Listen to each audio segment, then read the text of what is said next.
big favorites coming in here. It's just a matter of them executing properly, and I think people expect TSM to still win this matchup. Well, that is most definitely true, but we are into champ select, ladies and gentlemen. LeBlanc going to hit the bench first, and Team Solomid going to answer back with Thaldrin's Rumble, which I can tell you from experience is terrifying. I can't tell you that well. Yeah, no surprise there with the Rumble. Big ultimates coming from Thaldrin to get them here to the MSI. Got also removed away from Bjergsen. Again, these guys, a lot of time to be able to research their opponents. You can watch the playoffs, you can watch the last few games of the regular season as well, understand what's common for these guys so far. Bjergsen taking off a lot of playmakers, one of the tried and true ways to try to push down Team Solomid a little bit, and it won't be those Dyrus bans. Yeah, so Dyrus should be able to pick up, one of the more comfortable, safe champions that he can take in that top lane and sort of take more abuse without dying.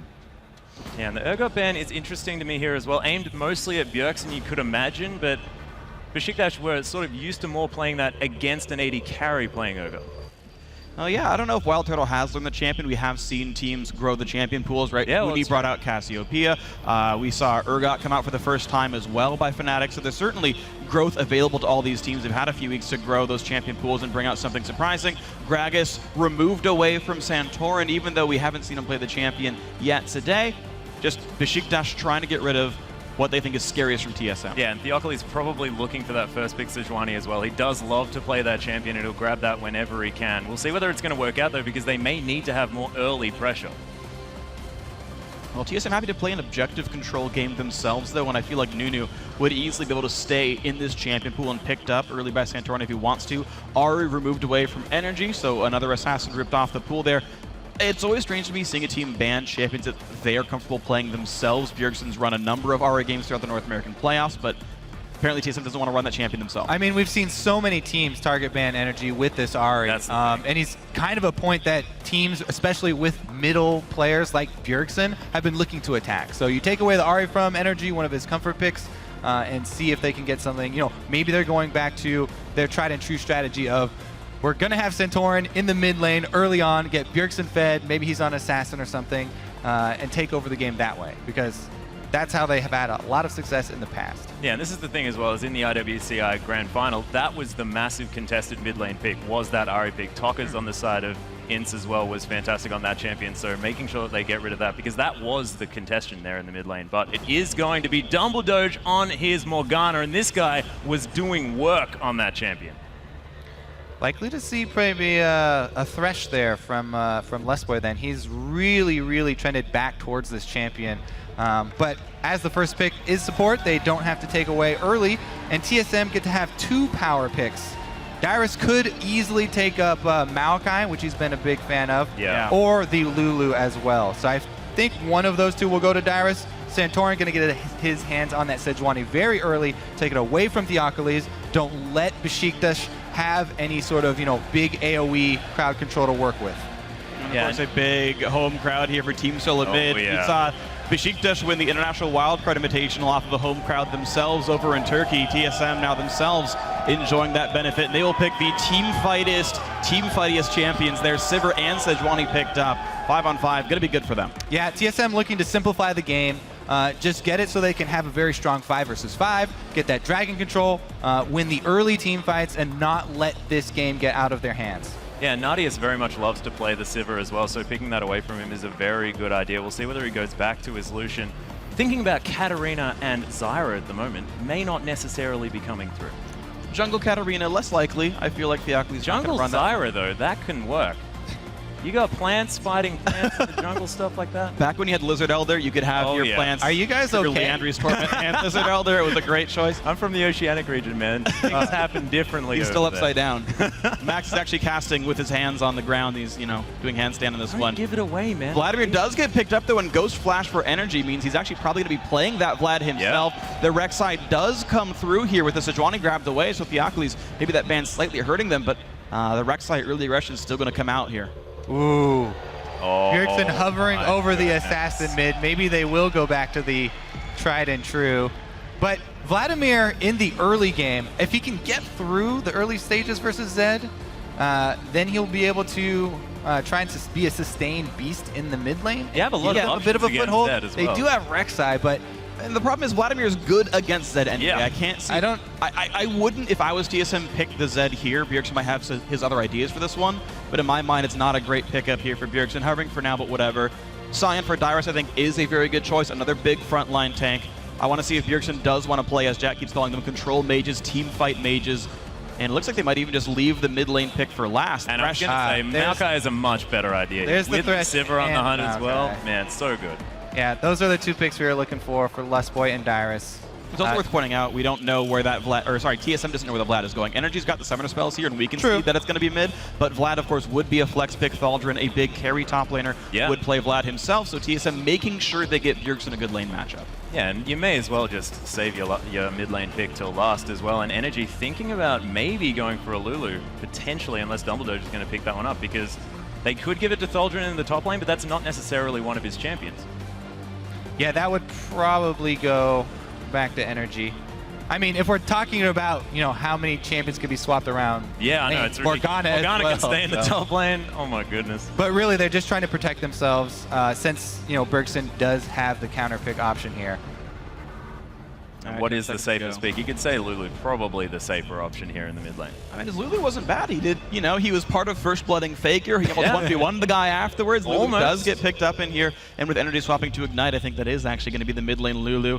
The Lucian AD carry coming in as well. So definitely a lot of late game team fight power coming out as Vladimir will scale up. And you expect that Thaldrin should have an easy time farming. The difficulty, though, with Vladimir, not the best gank assister, so the whole camp and kill Dyrus thing much less likely. Plus, the team fight from TSM right now is so much more reliable than the team fight from Beşiktaş. Even though they do have some AoE, so much more crowd control here from TSM. Hard crowd control, easy to hit. And all they need is another strong damage source. Well, Azir would probably get there. If you're talking about consistent damage, you're not going to get much better than that, apart from the likes of a Cassiopeia, you'd have to say. We'll see what he does decide to go with, and Ziggs would be interesting. Ziggs and Karthus are two of the other big ones that I like as big team fight mages.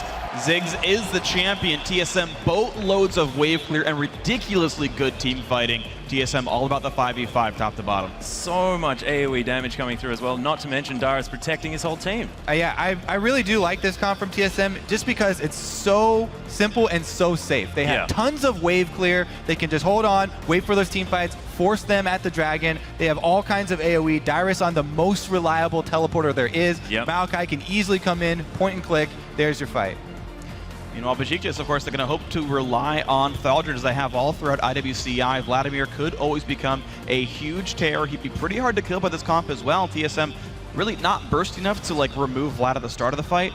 All the point and click CC they do have could be Sanguine pooled as well. So that is a player I really want to look for to see if that can carry Beşiktaş through these team fights. And the thing is, even if, Vladimir does get strong, and even if they do go for maybe a split pushing strategy with that Vlad, Ziggs is so good at denying split push, being able to cover 2 lanes at once. Yeah, the Mega Inferno Bomb just fantastic. If you don't necessarily have that strong wave control, you just throw your Ziggs sort of halfway between lanes and just clear everything from forever away. It's really frustrating. And that's going to be really hard. Beşiktaş, of course, a bit of a newer team than TSM, of course. Been around forever. The shot calling generally not going to be as strong for the teams coming out from developing regions. So if you can get an out rotation, you're like, all right, we got the top turret, and then Ziggs ult comes through, just all the wind comes right back out your sails. Definitely going to be an uphill battle, I think, for the international wildcard team of Beşiktaş, but there's always a chance they can do it. Team Solomid in front of a home crowd, hoping to pull back from a loss earlier in the day. Yeah, Beşiktaş also are unafraid to go completely ham against these top-tier teams as well, and it's beautiful to see. All right, well, let's see if Theokoles can make some early moves on the Rek'Sai. Well, let's see if most of the team can make some early moves on any lane that they decide to choose. I don't know about Vladimir. He's got a rough time making early moves. Well, we'll see. He might just flash pull someone. Who knows? Thaldrin might have an interesting idea here. They're moving in a stack here. They've left Theokoles behind, but they're looking to try and get something down. But a nice ward from Wildturtle going to stop any funny business from the Turkish lineup. Yeah, I think that is sort of the name of the game here this time around for Team Solomid. They don't want anything to go stray. They don't want any surprises in their game. Just pick a bunch of wave clear, team fighting, everybody defensively ward at the opening. They've been able to answer since they saw 4 people invade on red side. They got mirrored wards over on Beşiktaş red side. Interestingly, Beşiktaş actually got deeper wards in. They've got one between the tier 2 and the inhib to like look for lane swap positions, whereas TSM don't really show that they invaded. They just have wards all over the jungle itself to pin down exactly where Theokoles starts. Yeah, and their early warding is fantastic as well. It's not the fact that they've all gone in as a stack and sacrificed the top side of the map. They've got early warding to show exactly where Beşiktaş are the entire time. And Dyrus doing a smart thing as well. 2 saplings under the Raptor camp. Bjergsen's going to toss a bouncing bomb at 155, get the 3 little mini Raptors. He's going to start the lane halfway to level 2 almost, and an early lane advantage for Bjergsen. TSM don't even have to gank for him to do that. Yeah, and Dyrus is actually going to be hovering on the top side, going to head to lane instead of trying to double jungle. So he's going to go ahead and soak up experience. Once again, we'll see Lucian on the top side, looks like on the mini-map, he's trying to group up the minions to try and get it to push against him. But by keeping it so far out in the lane, Dyrus able to walk there and soak up experience. Yeah, and Dyrus also on Maokai. I mean, he's able to ranged wave clear with that sapling toss, and of course, Arcane Smash not too bad at that either, especially if you're underneath the turret, so he's not going to be too worried on that champion. We'll see what TSM decide to do, whether they want to be fast pushing. It looks like they're trying to Phreak. And the thing is, the texture of these lanes is so much better for Team Solomid. Dyrus is not going to be pressured by Morgana for a very long time. The lane is so close to his turret. Meanwhile, for TSM, there's so much threat of Lustboy hooking from the brush that Beşiktaş have to double jungle with their Vladimir, and Thaldrin's going to be held very far down early on. And that is ridiculous as well. Dyrus actually hitting level 2 before the duo lane, not getting zoned out of any experience there in the top lane. And the thing is for Vladimir too, in double jungling, it really sets him behind in levels, which is the most important thing. He has to get to the point where he can sustain himself in a lane. If he comes out of the double jungle, he has a hard time finding a safe lane to go anywhere. Even though he has a pool, it's still easy to take advantage of an under-leveled Vladimir. Lustboy here, let's see what he's going to do. A little bit of an invade and upset this double jungle. Going for some funny business. Just face checks 2 people. There's the knockup as well. Thaldrin not going to have any CC for this one. Santorin making his way around. Lustboy flashes out of the way. TSM are going to be safe for now. That was very aggressive by Lustboy. He's only got 100 health left. Chugging the potion. I guess he's not in the worst spot ever since he can chug more potions to stay alive. But, you know, a tactic we've seen TSM use before. This one not executed quite as cleanly. Good quick jungling by Beşiktaş gets them the red buff before they can be meddled with. Yeah, I guess the fact that Lustboy was just a little bit late, and of course the smite on the red buff giving Theokoles a lot of his health back there as well, being very important to that one, because it could have been, you know, a flay, a bit of help by the red buff might have actually helped them net themselves a kill, but not going to happen. And Energy taking a bouncing bomb in the mid lane, but he's not under too much trouble. He's a Lulu. All right, so for the first 4 minutes of the game, TSM, while the gold is even, TSM got a substantial experience advantage because they've basically had 3 lanes of experience income since Dyrus has been up here leeching. Right now, it's gotten to the more dangerous stage, though, as Dyrus is fully extended, and there's a Morgana as the support. Offers a lot more kill pressure. So the next couple minutes, we'll see how Dyrus fares because now he has a lead over Vladimir, a level lead.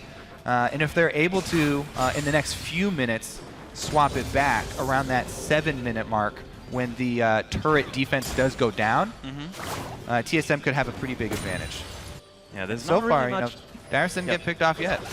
Well, that's the thing. I mean, we're looking at the fact that Dyrus hasn't been picked off, but they've still left that entire top side of the map completely dark on the side of TSM. They still don't really mind whether he gets camped. Well, that's the thing. It's always a trouble here. You could always chance for that kill. Dyrus is facing a Morgana. Dark Binding is not easy to dodge without Flash from Maokai. Rek'Sai could answer as well. Yeah, if there's a minion in the range. But look, right, you can see binds like this. Dumbledoge can now actually completely zone out Dyrus. TSM choose to play aggressively. Of course, they can see Theokoles. They can see Thaldrin. Nice. And this 2-on-2 is working really well. Yeah, I would have actually expected Dumbledoge to play that a little bit more aggressively when he had the brush control. Yeah. Dyrus was really hugging the river without any extra vision and still getting a lot of experience. But a lot of it is due to Theokoles having to babysit this Vladimir. As I said, double jungle Vladimir under-leveled. Even if he does go to that lane, it's very hard for him on the bottom lane to sustain even under his turret. So he needed a little bit more babysitting. And the thing is, we're seeing TSM start playing the second half of this lane swap a lot better. Santorin's just running around jungling. He's just getting a bunch of golden experience, taking scuttlers, taking camps down. Theokoles, like, sharing XP in a dual lane is not a great use of the jungler's time. We were seeing Lustboy run around and harass the jungle. Thaldrin's getting some CS now, but now it's going to freeze out against him again. And consider the champions that the junglers are on as well. Sejuani loves it when you lane swap. Sejuani versus Gragas or Sejuani versus Rek'Sai, both of those, the Sejuani player is very happy to have the lane swap and have more time to just farm up. She scales much better. Once she gets her level 6, we'll probably see more action from Santorin. The question is, where would that action even go? Because right now, TSM happy to play the game exactly as it is. No real turret pushes. Nice play right there. You can see Thaldrin has to respect how scary this could be. Santorin really aggressive. He's basically 1 versus 3 in this jungle. Gets the camp and gets out. Yep. Confident counter jungling there without the mid lane pressure. It's the weak side of the map. He shouldn't even be allowed to do this. And he took no damage as well from the early skirmishing jungler. Hooked now onto Thaldrin here on the bottom side. Nice boomerang from Wildturtle, and Dumbledoge almost getting ignored there. Gets hit by an afterthought auto attack by Wildturtle. All right, so Beşiktaş finally swamps the lanes back into a 2-on-2, but it's a very awkward 2-on-2. So Dyrus, and generally speaking, I think, yeah, he's already level 6. He's absorbed so much XP that he's actually out-leveled the Lucian, who 50 CS or not hasn't bought any items yet. Dyrus is more powerful in this new one-on-one. Nardeus recalls hiding away. Like, Dyrus is getting really massive. And you still have a really awkward 2-on-2 of a low-level Vladimir who can't really do much. Yeah, and Maokai as well doesn't mind about being a little bit under-itemed, but he wants those levels, and the fact that Dyrus has been able to just sit in brushes in the top lane and take all the experience that he wants is huge in this.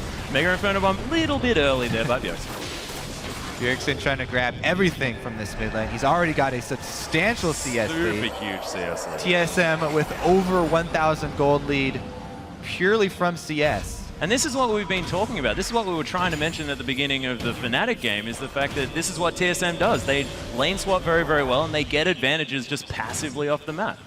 And actually, TSM can take an advantage right now. Because, of course, Mega Inferno Bomb reveals the area it hits. They saw how low it got Theokoles. They know he has to recall. They know he just cleared the top side jungle. So Theokoles must be running bot side. TSM can push top heavily, taking advantage of that.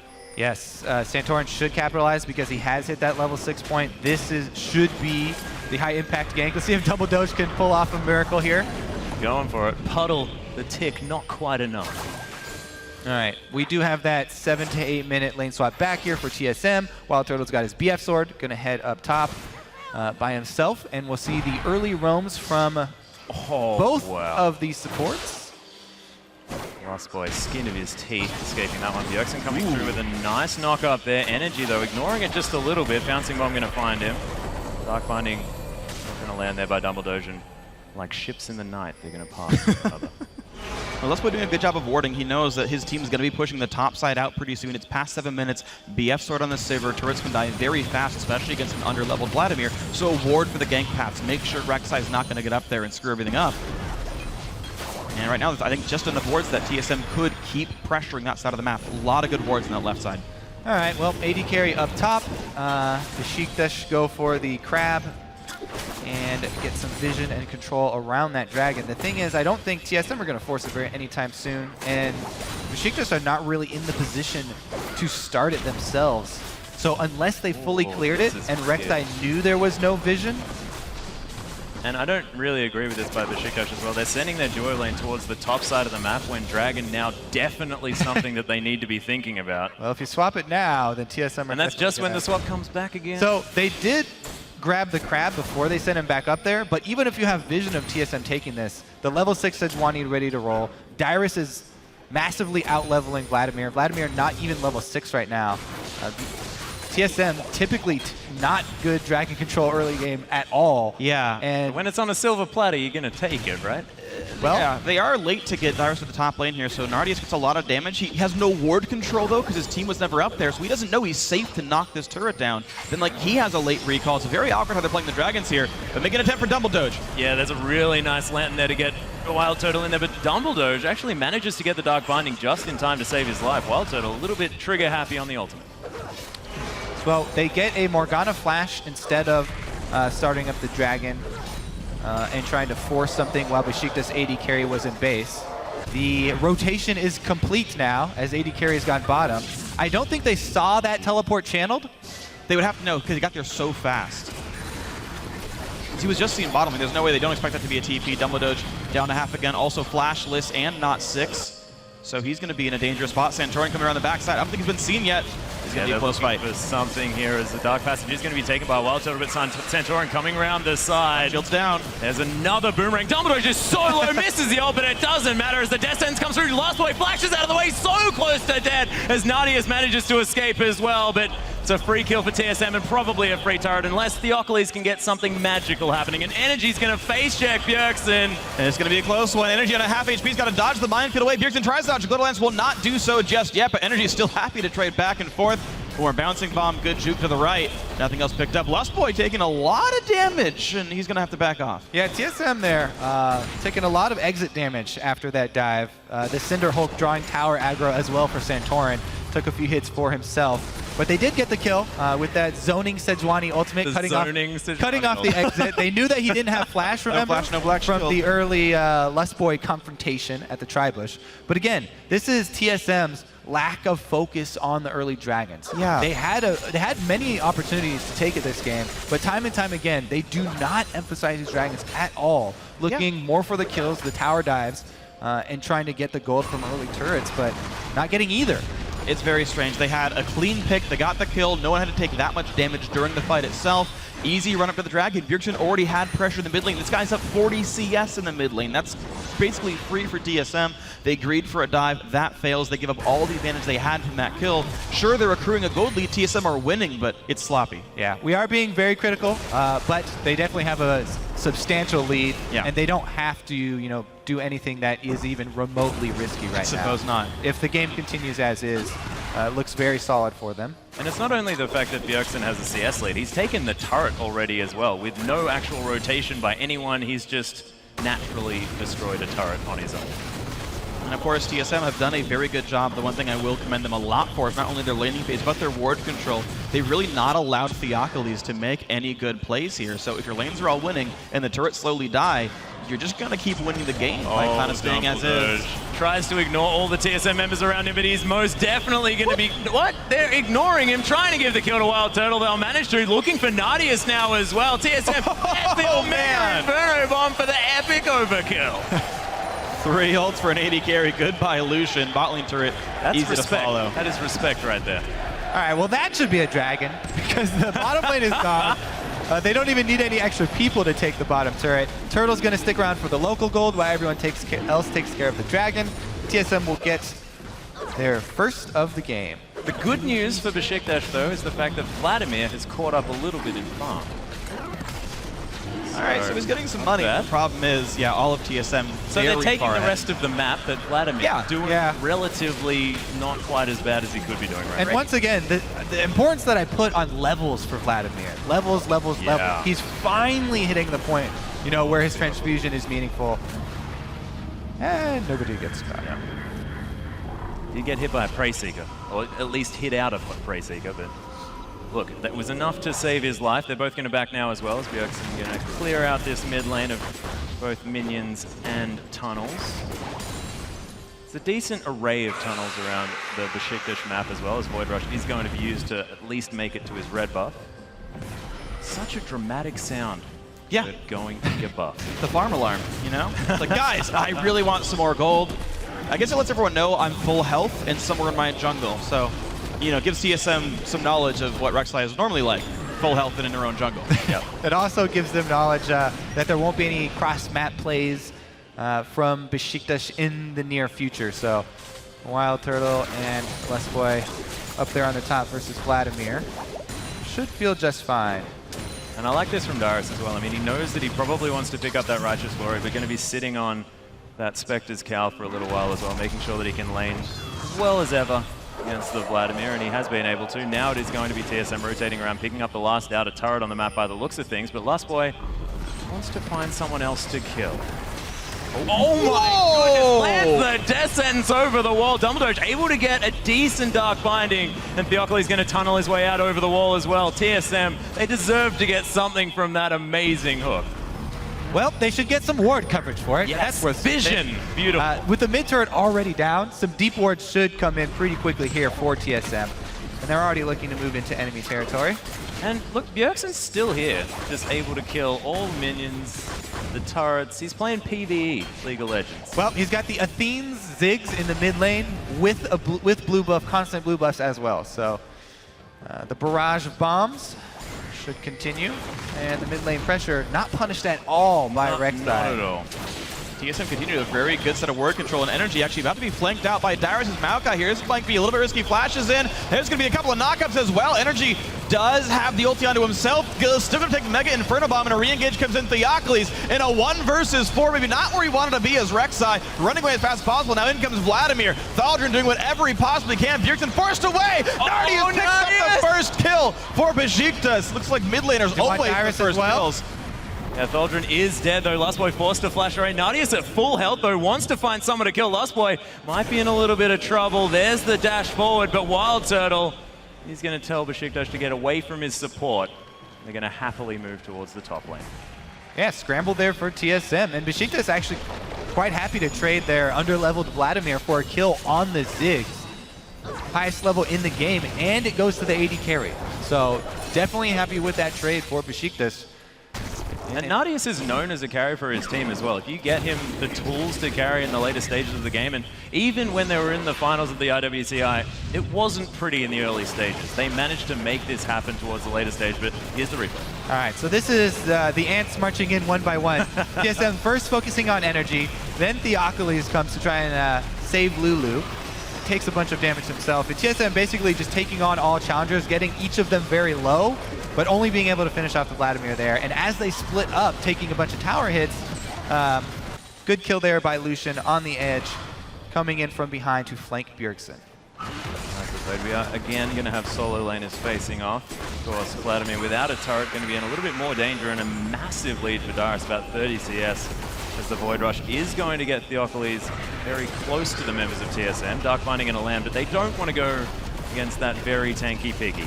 No, and it seems like for the next 2 minutes, TSM can happily play to the top side of the map. This Sivir giving so much time to push this top lane down. I think we'll finally neck on the top outer. They can pressure top tier 2 as well, force a lot of Beşiktaş over, and they can relocate their team to the bottom side, prep that Dragon coming in a minute and a half, and we'll see the switch focus from TSM towards that south side.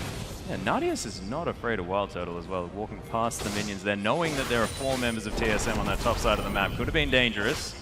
Theokoles in full vision of TSM, playing up very far as well. This could be dangerous, but they are going to lose a blue buff here. Bjergsen definitely wants to pick that one up.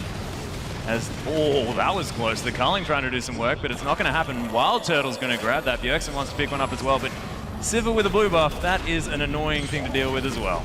Oh, Santorin looking for the Arctic Assault. It doesn't get there.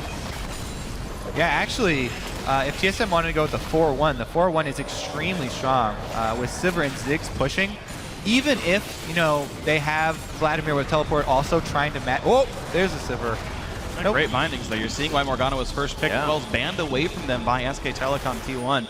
Dumbledoge, definitely some good dark bindings here, but unfortunately TSM, of course, still well in control of the map. Whoa. Yeah.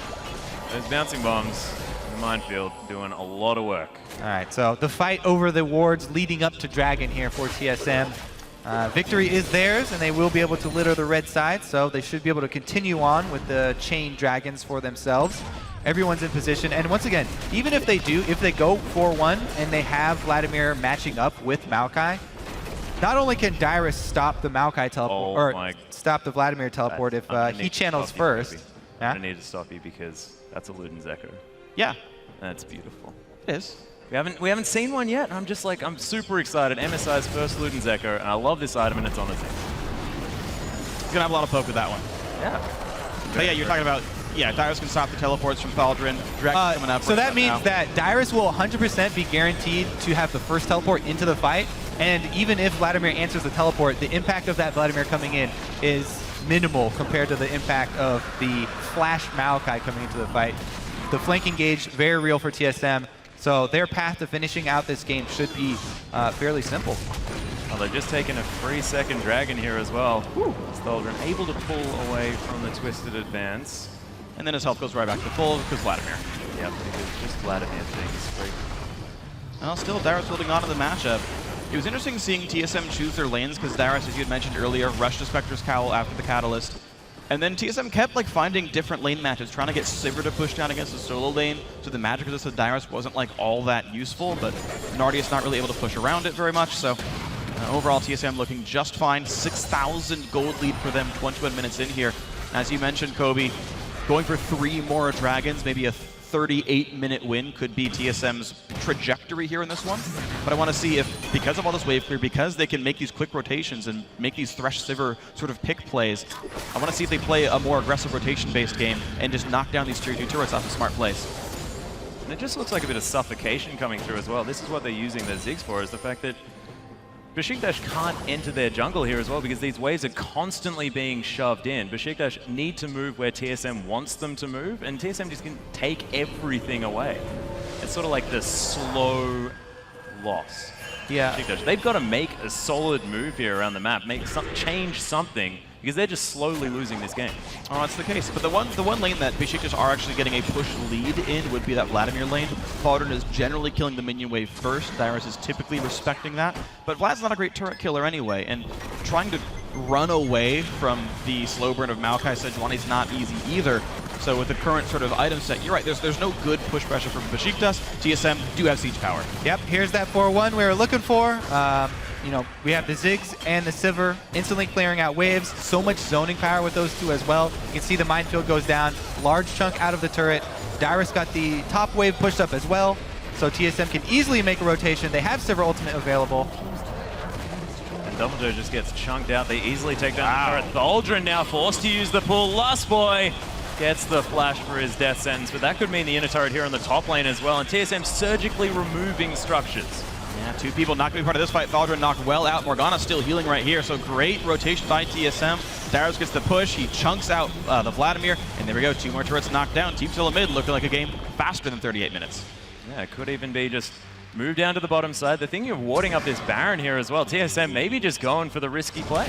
Well, it's not even that risky, right? I'm saying risky. I'm saying risky because it's a 23-minute Baron, but they've got full control of the map, so yeah, I guess risky was probably. And they have such great control over the choke points leading up to Baron that it's very risky for Beşiktaş to head over to that area because, you know, Ziggs, Sejuani. Oh, looks like they will head over though. Yeah, there's the flash into the Twisted Advance as well, and Theokoles. Yeah, that's 5 members of TSM, dude. You're not going to survive that. Dumbledoge about to face 5 as well. Bounce bomb hits the wall. Nardeus right in the front, goes for it. Tries to make the big play. Flash the way, still goes down to the critical strikes. Dumbledoge to the backside, knocked down as well, sniped if you will. And energy also going to get dropped there. 4 for 0 TSM off the back of a Baron.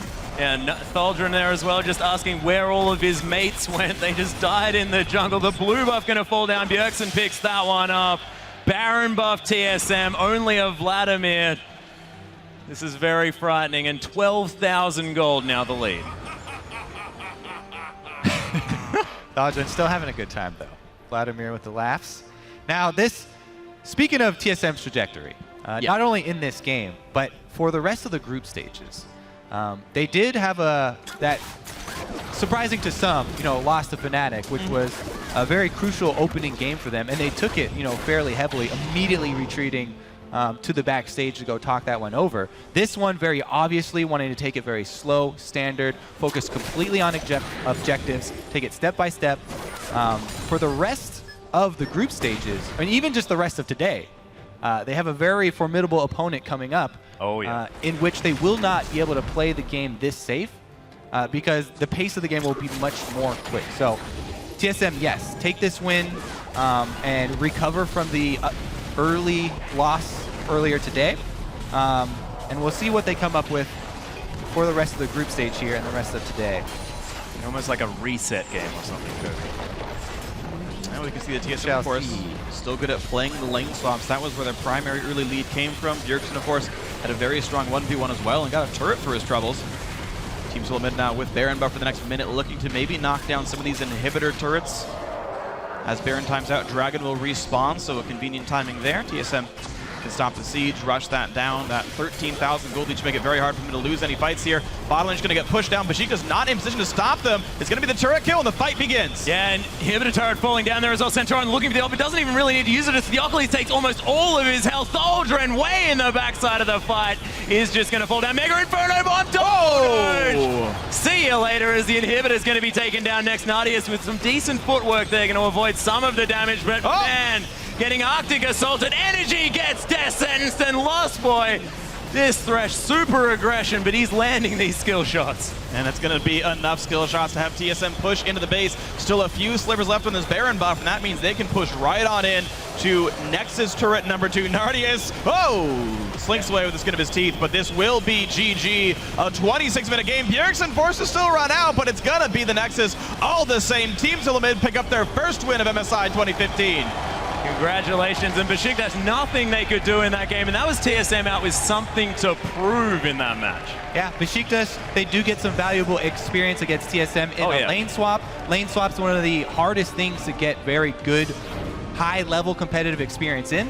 So they'll definitely keep that VOD and keep that one for research. Yeah, make sure that they can assess exactly what went wrong, but it was really surgical there by TSM. This was them just playing out their strengths, knowing exactly what they're capable of, and that was their game the entire time. Yeah, showing that they were not shaken so heavily just by one loss so far in the group stages, and we'll see what they come up with later today. Yeah, they won games exactly as you expect TSM to win games. Over in North America, they are one of the best, if not the best team at lane swaps. Got a huge lead from about a couple thousand gold, just from no kills at all, but purely outplaying the laning phase.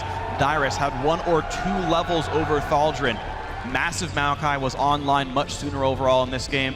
Santorin actually picked a champion you're okay just farming on. The lane swap helps that as well, but Sejuani came online, got to toss in ults. All these things came together, and TSM started moving around the lanes, trying to pick off turrets, and Bjergsen also 1v1 master. The Ziggs was big, solo kills his own turret, crushes his lane opponent by 40 minions or more. It's the way TSM wins games. Yeah, well, this is the thing, and there's also the fact that Bjergsen was just left alone for the entire game. It was just, we saw the focus on mid lane coming through earlier on, but this is what happens when you leave Bjergsen on his own. He just kills everything. Yeah, also, earlier versus Fnatic, Bjergsen was on a melee champion, so he's much more exposed, especially a melee champion like Cho'Gath that's constantly shoving. So on Ziggs, much, much safer. Yeah, that's true. But for more on Team Solomid's win, let's throw it over to Dash and company on the